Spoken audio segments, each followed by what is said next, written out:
ప్రజా సమస్య, ప్రజాగళం. ఇది పేదల పక్షాన జగన్ గారు గొంతెత్తితే దానికి కోటి గొంతులు కలిశాయి.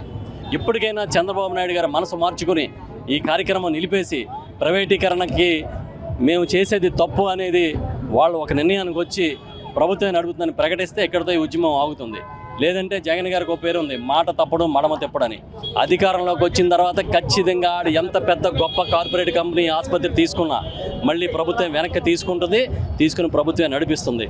వాళ్ళ కోటి సంతకాలు రేపు 18వ తేదీన జగన్ గారి నాయకత్వంలో మన గవర్నర్ గారికి ఇవ్వబోతా ఉన్నారు. గౌరవనీయ గవర్నర్ గారికి ఇచ్చి ఇది ప్రజాభిప్రాయం అని ఈ కోటి పత్రాలు కూడా అక్కడ తీసుకెళ్ళి చూపించడానికి ప్రణాళిక సిద్ధం చేశారు. ఇవాళ దాడిశెట్టి రాజా గారు మా జిల్లా అధ్యక్షుడి నాయకత్వంలో ఈ కాకినాడ జిల్లా కార్యక్రమం ఇప్పుడు మీరు చూశారు. ర్యాలీ అంతా బాగా ఘనంగా జరిగింది. మా నాయకులందరూ పెద్దలందరూ వచ్చారు, కోఆర్డినేటర్లు, మాజీ ఎమ్మెల్యేలు, మాజీ ఎంపీలు, ఇతర పెద్దలు అందరూ కూడా.